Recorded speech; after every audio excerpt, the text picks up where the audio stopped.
Welcome to SML Total Access, where we break down news, predictions, and more in our Madden League. Now, let's get fired up for SML football. Welcome to SML Total Access. I am Primetime 000, joined by Matt and Dan. How are you guys doing today? Great, man. Enjoying a beautiful fall here in Western PA. Hey, listen. Get along, you guys. Get along. 20 minutes. Get along. We'll see. Oh, there's nothing. There's nothing to deal with. Nothing to deal with. We're good. Hey, we'll see if we can make it through 20 minutes. Topic number one, season 75, which is crazy for me to say. We've made it through 75 seasons. It's in the books. Matt, what was your thoughts on that season? Yeah, maybe this is a little bit of recency bias, but it felt like the biggest flip mid-season since a blip, right? Of the game plays one way, completely different to how it played at the back half. That patch that EA dropped on us in the middle, and they always do that, right? We start so early. We don't wait for an initial patch, initial rosters. We start so early. There's going to be the cleanup patch that almost every game gets these days. And I feel like it always does a couple of things, a couple of tweaks here and there, and then you have the theories on what it broke, But, the one thing that comes to mind is like the receivers dropping the wide open balls that one year. But this one kind of changed the entire dynamic of the game. We went from a very, very good pass rush, which I think was partially the offensive line just straight up not blocking guys, to where I think somebody hit the nail on the head with the training camp drill trench battle, where you got stuck. You felt like you were stuck to the guy. I think that is a glitch that they put into the game too, and guys can't disengage. And it totally changed how the game played. Again, might be recency bias, but to me, I don't remember the game being flipped on its head that big. But other than that, I mean, my Super Bowl at the very beginning when MMX opened it up was Pauly versus Prime. When he did his bracket at the end of the season, it was Dan and Pauly, and the winner was going to go face Prime, but I had Pauly. I said when Dan and Pauly were playing in the AFC divisional game, it was the AFC championship. So that all, outside of Pauly losing, it all turned out like I expected. Dan? Yeah, hey, Matt, again, I respect your analysis. I think you're really spot on when it comes to the summary. I do think that patch changed things. I thought a really good playoff run. It's fun to see guys like Tug pull off upsets from Straw, which I think we're giving Straw a nice little pass. But I don't know if we should after a collapse like that and what he did last cycle. But we'll table that. Season 1, whatever. Good to see Gutta make a nice little run there. Good to have Gutta back. I think he's good for the league when he's playing well, and gave Prime everything he could. Nice overtime game. That was a lot of fun. Super Bowl was a disaster from my perspective. I knew going into it I was in trouble. Season 1, I'm really not there yet. It's more play and observe. And I knew Prime was way ahead of me when it comes to gameplay and what he wants to do, his style. He's got his offense kind of how he wants it to be right off the bat. So I think that's kind of why I went in a little more aggressive and a little different than my style, because I thought I had to win. And then I just literally got tilted. I mean, it happens. It's unfortunate. You would hope that I'd be beyond that, but I wasn't. And I got tilted, and then Prime just did what he needed to. So, I think it was a great season overall. I think, I'm hoping that next week or the week after, whenever they drop this next patch, what they've done in NCAA, they've addressed the pass issue. So if we can get that pass issue fixed, I think defense will be pretty good, because the zones are actually playing true to what they're supposed to, and man can be played, and so that's great. But overall, I thought it was a great season and a good start for the cycle. Yeah, I thought it was a good start for the cycle as well. Obviously, the drama with the patch added some intrigue going in the playoffs. And then we seen what we typically see in the playoffs, except for the Soda Gutta game, which was defense, again, stepped up in the playoff time. People tighten up, people lock in, so to speak, is the trendy term right now. And we had some good playoff games. I played Gutta in a good playoff game, and he took me to the limit. He almost had me beat. That's because I was emotional about our friend Paulie leaving. I got to give a shout out to the truth. If that didn't happen, I would have destroyed Gutta. Gutta's not a good player. I don't have any respect for him. I don't know why he joined my division. He should have been in the AFC East with Trick and whoever else is in that division. But, at the end of the day, he did join my division, and he lost to me, and he'll continue to lose to me. The other thing is, obviously the Super Bowl went well for me. It was a good game. I played how I wanted to, I think there were some rumors. I think Doink said Prime's going to, it's worse for Dan if Dan loses because Prime's going to hammer Dan. I had never intended to hammer Dan after winning. I talk to sell tickets. I don't usually drive the knife unless somebody gives me a reason to drive the knife. So Doink, hate to say it, but you're wrong again, as usual. Doink's wrong. But overall, I feel good. Going into, I got the monkey off my back. I felt like I needed that game more than Dan, just because if I lost with the quote unquote Lions in season 1, then it's like, oh, is it a repeat of the Chiefs thing? Even though I didn't have a full cycle with the Chiefs. So I wanted that game. I got the win, and now I can just play loose and play my game. So, we'll move on to second down. Yeah. And hey, Prime, I'll echo your thoughts. You have always been gracious. You've always been you do the sell the tickets kind of thing, and you'll rub it in here and there, but for the most part, even waking up the echoes I thought was really well done. I respect you when you're clever. I respect you when you take advantage of a moment. I've always hated when you go troll level or you go stupid statements, but I'll give you your flowers right now. Again, you played a perfect game. You were steady. You were in the place you needed to be. I was not. And, that's what happens. And you see the results of that.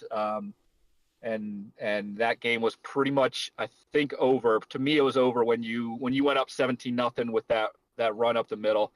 I was just lost. And then you put the nail in the coffin by throwing over the top on me, which, I never allow that. So, when that stuff happens, it was game over there. Hey man, we'll take it. I'm sure we'll be back again soon. Second down, AFC, NFC storylines. Obviously, anybody you've seen or that you're thinking about, just in general, that you have something to say. Dan, well, I guess we'll start with you. Yeah, I mentioned it a little bit there. Again, it's season 1, so let's be careful. Last year, Matt won the Super Bowl and didn't make the playoffs again. Dump was in the Super Bowl and then kind of never really heard of for various reasons. So I get this when I say this about people, but I still think it's tough to give them a pass. Like you've got some AFC guys. I'm looking at Straw, Bomber, and KP, who we elevate as up there kind of guys. And Straw had a great season and then lost to Tug. Overwhelming team disadvantage to Tug, and Tug still beat him and kind of handedly. And so he goes 0-1, crash and burns. Bomber doesn't make playoffs. Now, again, he can talk all he wants about the quarterback, and I get that, but that Browns team has a lot of nice pieces. He could have made some moves a little bit earlier maybe and get a quarterback. And then, KP talks about a pretty good Colts team he liked, had no problem taking them, had AR, and then doesn't make playoffs. So, we'll talk here in a second about what's going to happen in maybe a bounce back year or who we expect some jumps. But those three guys, you know what, you get a mini pass here, but it's not going to last long. So I better expect some action here in second season. Matt, what do you think? Straw was kind of mine too, because I thought, I was like, well, in this current patch, we kind of talked about it in chat, team doesn't really matter as much because it doesn't matter who's on your line. No one's getting pressure. Everyone's got all day. It's really a matter of, can you just not hit the receiver button so quick and just stand there and let them all get open? But gosh, if it's not a team game, he still has the best ability in the game, at least offensively, and set feet lead. He had, if it's an offensive game, which I think it is, he's got the best probably offense in the game with the Bengals. The defense is what's lacking. So Straw kind of stands out to me now. Hey, Dan just had his bad game in the Super Bowl. Straw had his before it. So I'm not just gonna say it's over. That team's gonna stay good for a long time. And as long as he doesn't just forget to sign guys and let everybody go, he really can just build that defense. That offense is really, really set. And so that's my thought. I'm not going to talk about Tug. He's done, and we'll talk about why in a second. But on the NFC side, I thought MMX showed a lot of fight against Prime. I was kind of busy that day. I think I was working. I was on site at work, and I pulled it up on my phone, or maybe you guys played late at night, and I don't know. Whatever it was, I was not as locked in as normal. And I pulled it up. Prime's up, a couple scores. This game's over. Could check back a little bit later, and it's like crunch time and super close. So good for him to put up the fight. I'm very curious. For me, KP, obviously, Bomber missing playoffs. That's obviously really strange. The NFC West, what's going to happen here? I called Soda being fool's gold, pat myself on the back. I said that on First and Goal, and he was. But CC's really good. He's making moves. He's got money. He got Tyreek Hill. Doink has he's not Super Bowl Doink without set feet lead, but he should be making the playoffs. Steve, that's a really good Niners team. I'm very curious about how that NFC West going to shake out come playoff time next year. It's good. No, that's all good stuff there. For me, as I look at the NFC side of things, it's got to be Stavo. What's he, how's he going to be this coming season? He made the playoffs kind of with a whimper. He was the 7th seed, and he played me. And honestly, in the NFC side of things, it was one of my easier playoff games. I thought MMX and Gutta played me better. He just wasn't the Stavo of old. And I'm just curious how that's going to be, because I don't think he's playing with a whole lot of confidence. I also, next season, it's a big deal. Damon missed the playoffs, and I think he made a push right at the end there, and then he slipped a little bit late in the season, but he was 8-9. He was a couple games out. Gutta's obviously proven that he is not, he's a consistent player in the SML. He's got a consistent style. So is there going to be 3 teams out of the NFC North that or whatever division I'm in that consistently make it? I don't know. And then on the AFC side of things, it's got to be Bomber for me, and I'm going to hit on this in a second, but he missed the playoffs. He's the Browns. He's got a good team. He's getting his quarterback. Last season he missed, and he had some uncharacteristic losses. I think he lost to Johnny C. And he kind of had a low there. So I'm curious how next season will treat Bomber. I expect him to be back. And with Straw losing to Tug, the way he lost to Tug, when Tug, it was 27-0 in the league poll, in the DW league poll, and he lost that game, the biggest upset in SML history.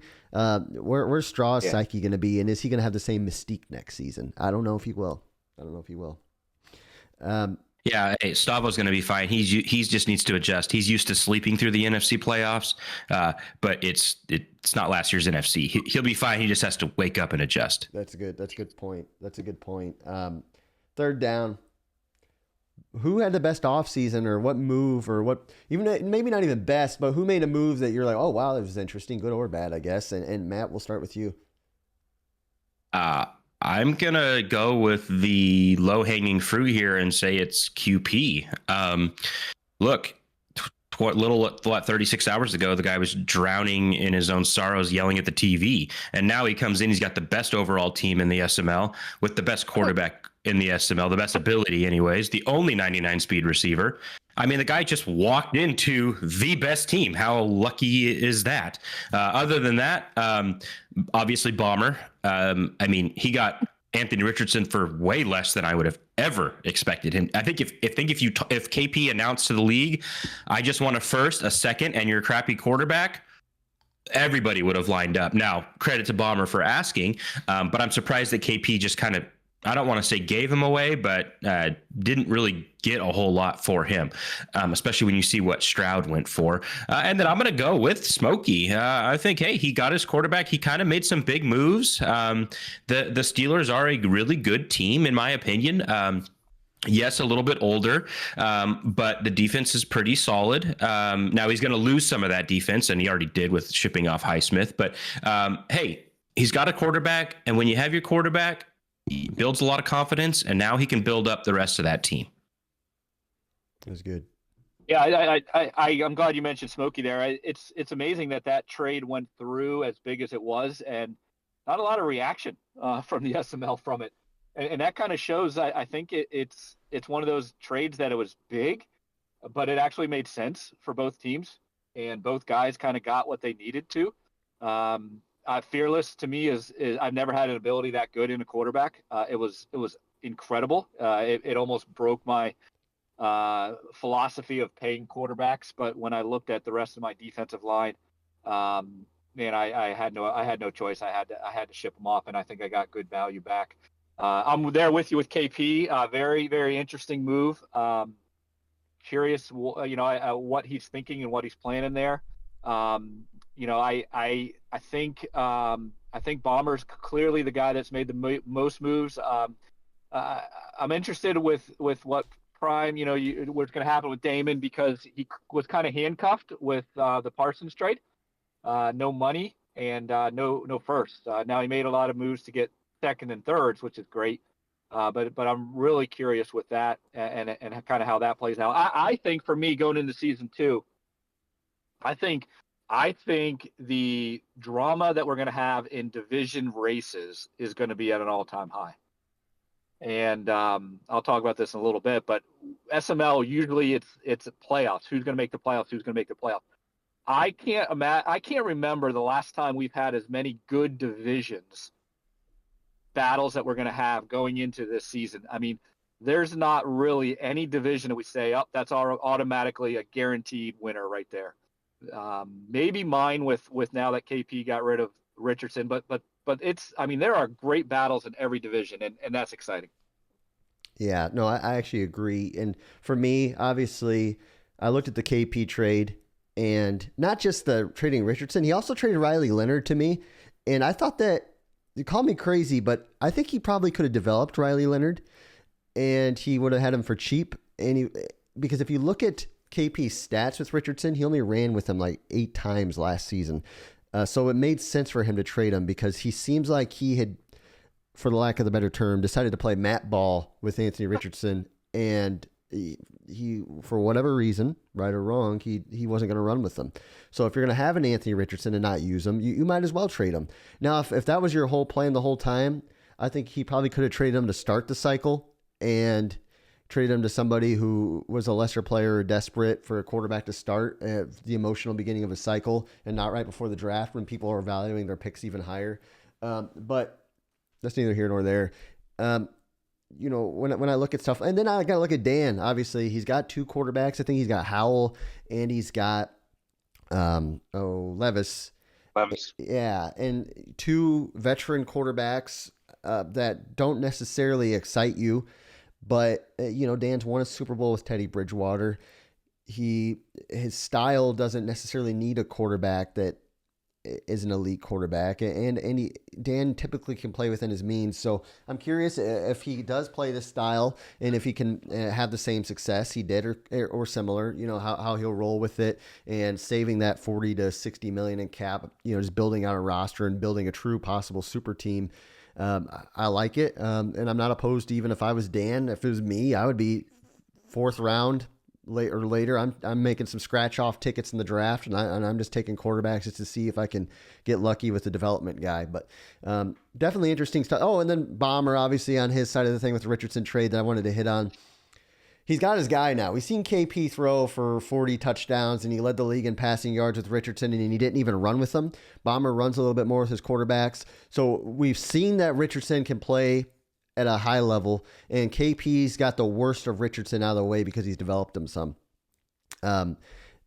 There's no reason now for Bomber, in my opinion, to go without, like, this should be his franchise quarterback now. Like, Richardson for his whole cycle, this should be his guy. We've seen him in other cycles when he doesn't take an established team with the quarterback.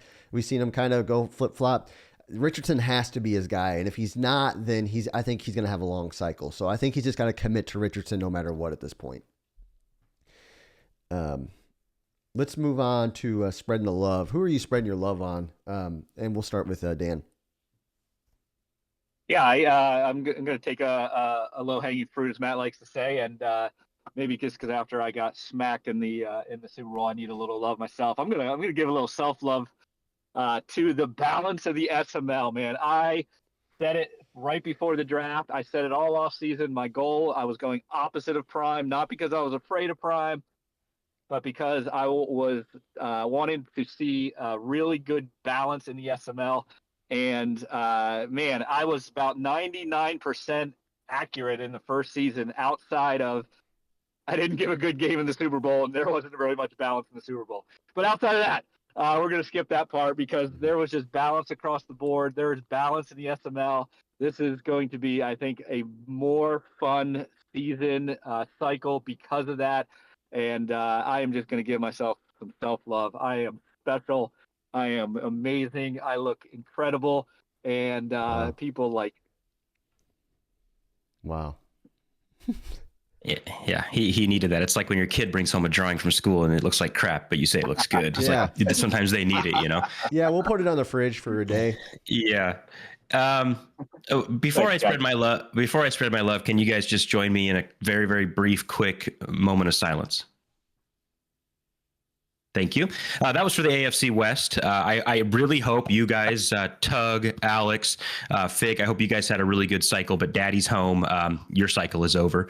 And then I'm going to go to the other side, and I'm going to go with AJ. Look, I know AJ, you know, living in Mississippi, there isn't much to get excited about, but Hottie Toddy and the Ole Miss, and he gets Jackson Dart and then Abdul Carter on the side, and then Jackson Dart starting in real life and looking real good, and he's in the playoffs, and he gets MMX, who not everyone's convinced of, and then he chokes and he loses, and now he's watching now he's watching pigs run in circles. Look, if you need someone to talk to, AJ, hit me up, man. I play a tough guy in chat, but I can soften up for you, buddy. Just reach out, let's chat, make sure everything's okay, and get you going for season 2.